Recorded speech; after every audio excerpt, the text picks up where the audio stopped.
Hello, नमस्कार. मी प्रतीक्षा आणि आजचा हा व्लॉग खूप विशेष आहे, कारण काव्य मेलोडी प्रतीक्षा या मराठी यूट्यूब चॅनलचे 600 सबस्क्रायबर्स पूर्ण झालेले खूप आनंदाची गोष्ट आहे माझ्यासाठी. आपल्या सर्वांची साथ मला लाभते आहे आणि माझ्या कवितांना, माझ्या चारोळ्यांना, माझ्या साहित्याला भरभरून प्रेम मिळत आहे. माझे प्रयत्न योग्य दिशेला जात आहेत याचं समाधान मला आहे आणि माझं लिखाण हे चालूच असतं.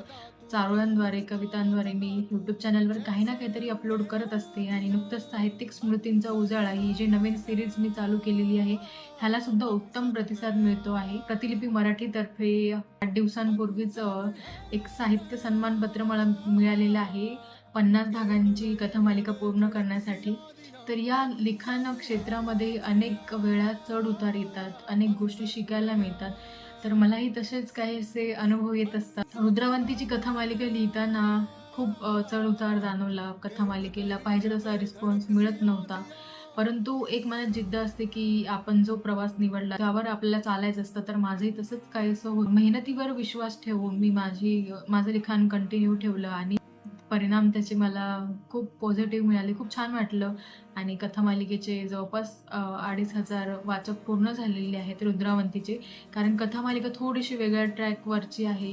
मी आत्तापर्यंतच्या प्रेमकथा लिहिल्या त्यापेक्षा जरा रहस्यमय आहेत. रुद्राचं पात्र, अवंतिकाचं पात्र दोन्ही तत्त्वांचे आहेत. तर जरा ती जी समीकरणं आहेत सरनाईक बंगल्यातली काही गूढ रहस्य मी दाखवलेली आहेत. तर ती एक-एक समीकरण सोडवताना त्या कथामालिकेला वाढवणं ही खूप महत्त्वाची गोष्ट आहे माझ्यासाठी. की तरुण भारत च्या जी मंगळवारची साहित्य संस्कृती नावाची पुरवणी असते, त्यामध्ये सुद्धा माझे लेख येत असतात, मराठी लेख विविध विषयांवर आधारित.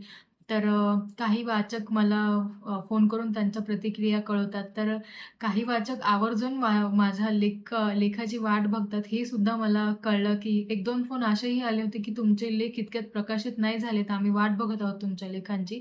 तर त्यांच्यासाठी मला एक गोष्ट सांगायची आहे, की बरेच वेळा असं होतं, की मी जे लेख लिहिते किंवा एखादा विषय असतो, तर त्यामध्ये व्यक्तिगत उल्लेख बऱ्याच वेळा करता येत नाही, कारण पुरवणीची तशी अट आहे. तर त्यामुळे माझे 2-3 लेख असे झालेले आहेत, की ते स्वीकारले गेलेले नाही आहेत आणि त्यामुळं थोडा उशीर होतो म्हणजे नवीन लेख लिहिण्यासाठी किंवा विचारपूर्वक लिहिण्या मी माझ्या लेखनातही सुधारणा करत असते. पण छान वाटलं, ही गोष्ट मला तुम्हा सर्वांसोबत शेअर करायची होती म्हणून हा ब्लॉग मी शूट केलेला आहे. आपणा सर्वांचे खरंच मनःपूर्वक धन्यवाद. अशीच तुमची साथ माझ्यासोबत कायम असू द्या आणि हा प्रवास असाच सुखात आपणा सर्वांसोबत हा पूर्ण व्हावा, अशीच माझी आपणा सर्वांना विनंती आहे. खूप खूप धन्यवाद.